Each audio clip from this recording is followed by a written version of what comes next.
स्वागत है आपका माय हिमाचल न्यूज में। हिमाचल प्रदेश तथा अन्य प्रमुख खबरों के लिए माय हिमाचल न्यूज चैनल को सब्सक्राइब कर लें, साथ में बेल आइकन को भी प्रेस कर दें ताकि हिमाचल की हर इन्फॉर्मेशन आपको मिलती रहे। तो सबसे पहले बात करेंगे हिमाचल के कोरोना अपडेट पे। तो हिमाचल में 12 और कोरोना संक्रमितों की मौत। आईजीएमसी में 4 ने तोड़ा दम, 195 नए मामले। हिमाचल प्रदेश में 12 और कोरोना संक्रमितों की मौत हो गई है। उधर प्रदेश में रविवार को कोरोना वायरस से 195 नए मामले आए हैं। कांगड़ा जिले में 30, सिरमौर में 14, सोलन में 40, हमीरपुर में 12, चंबा में 9, बिलासपुर 5, मंडी 33, ऊना 21, शिमला 22, कुल्लू 6 और किन्नौर में 2 मामले आए हैं। इसके साथ ही प्रदेश में कोरोना संक्रमितों का कुल आंकड़ा 14,191 पहुंच गया है। 3,657 सक्रिय मामले हैं। अब तक 10,339 मरीज ठीक हो चुके हैं। रविवार को 629 और मरीज ठीक हो गए हैं। 170 से अधिक कोरोना संक्रमितों की मौत अभी तक हो चुकी है। स्वास्थ्य मंत्री राजीव सैजल आज से खुद कोविड सेंटरों की व्यवस्था का जिम्मा संभालेंगे। सरकार ने हिमाचल में 623 कोविड सेंटर बनाए हैं। इसकी निगरानी के लिए 9 टीमें गठित की जाएंगी। वरिष्ठ चिकित्सक रोजाना करेंगे कोविड केंद्रों का निरीक्षण। अलग से नियुक्त होगा नोडल अफसर। जयराम ठाकुर। मुख्यमंत्री जयराम ठाकुर ने कहा कि चंबा, हमीरपुर और नाहन हर चिकित्सा महाविद्यालय में 15-20 बिस्तरों वाले आइसोलेशन वार्ड की सुविधा होगी। कोरोना रोगियों विशेषकर अन्य गंभीर बीमारियों से ग्रस्त मरीजों के उपचार को रणनीति बनाने की जरूरत है।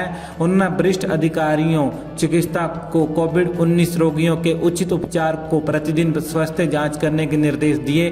सभी चिकित्सा महाविद्यालय तथा बड़े आंचलिक अस्पतालों के चिकित्सा अधीक्षकों से कहा कि वे दिन में 2 बार वार्डों में स्वच्छता, रोगियों का उपचार, खाद्य गुणवत्ता तथा शौचालय की स्वच्छता की सुविधा का निरीक्षण करें। कहा कि अगर जरूरी हो तो अस्पतालों में जरूरी प्रबंध बनाने को एक अलग नोडल अधिकारी नियुक्त किया जाए।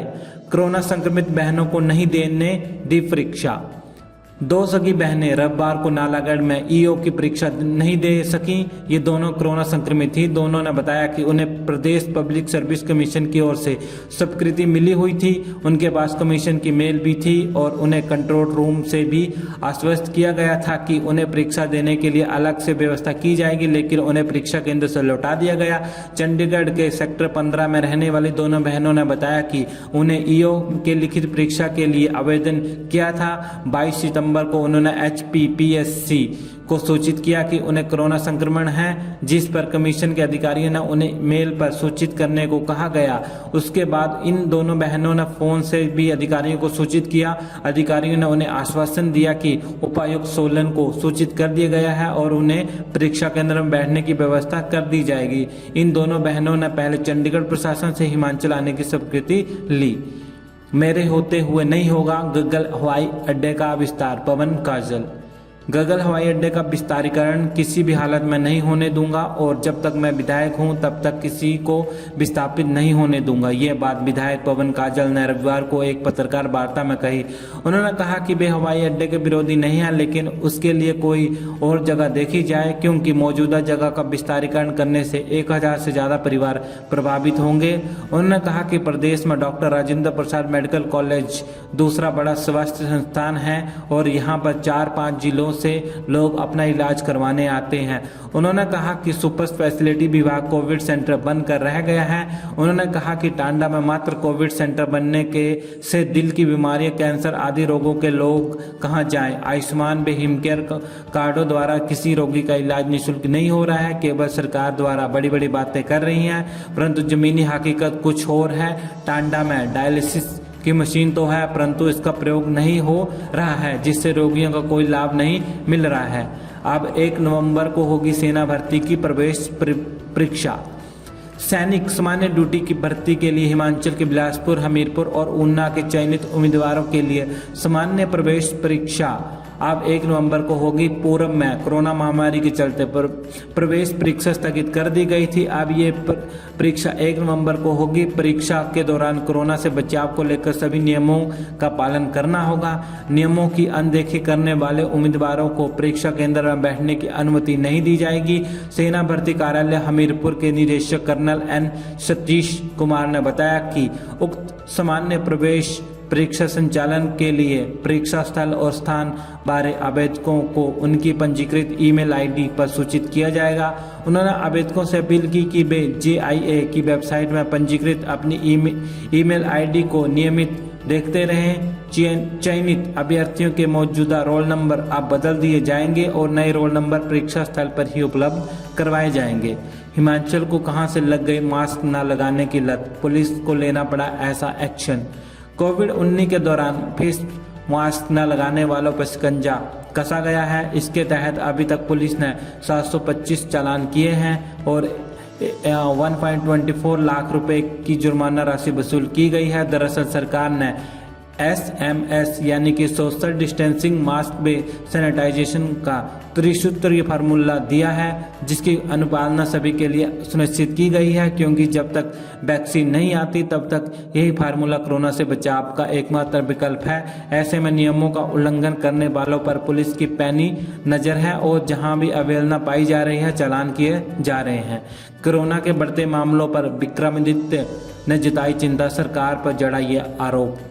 कांग्रेस विधायक विक्रमादित्य सिंह ने प्रदेश में दिनों दिन बढ़ते कोविड-19 के मामलों पर चिंता प्रकट करते हुए प्रदेश सरकार पर आरोप लगाया है कि वे इस महामारी से निपटने में पूरी तरह असफल साबित हो रही है। उन्होंने कहा कि सरकार का ध्यान इस महामारी की रोकथाम पर कम और अपनी राजनीति पर ज्यादा है। उन्होंने कहा कि प्रदेश में स्वास्थ्य सेवाएं पूरी तरह से अस्त व्यस्त होकर रह गई हैं। सरकार का स्वास्थ्य सेवाओं की ओर कोई ध्यान नहीं है। उन्होंने कहा कि अंतिम दिनों शिमला के दीनदयाल उपाध्याय अस्पताल में एक कोरोना संक्रमित महिला की आत्महत्या ने कोविड सेंटरों में व्यवस्था की पूरी पोल खोल दी है। उन्होंने कहा कि सरकार ने कोरोना संक्रमित लोगों को राम भरोसे छोड़ दिया है। अस्पतालों में इन्हें कोई भी सुविधा व उचित देखरेख नहीं मिल रही है, जिसमें लोगों में भय का माहौल बनता जा रहा है। उन्होंने कहा कि कोरोना संक्रमित लोगों की देखरेख की कोई उचित व्यवस्था न होना और भी दुखदायी है।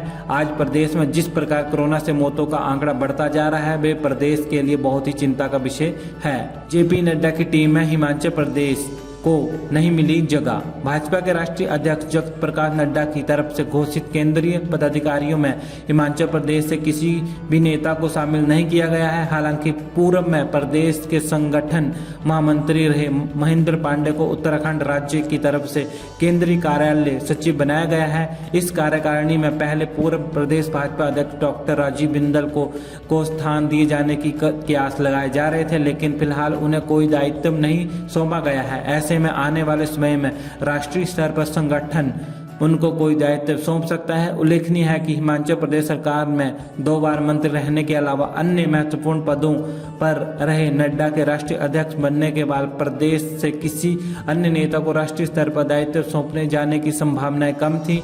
इसी कारण नड्डा की टीम में अन्य राज्यों से ही पदाधिकारियों को शामिल किया गया है। शिक्षा विभाग में खुलेगा प्रमोशन का पिटारा, पहले प्रधानाचार्य और फिर हेडमास्टर की बारी। पदोन्नति की राह ताक रहे सैकड़ों शिक्षकों के लिए राहत भरी खबर है।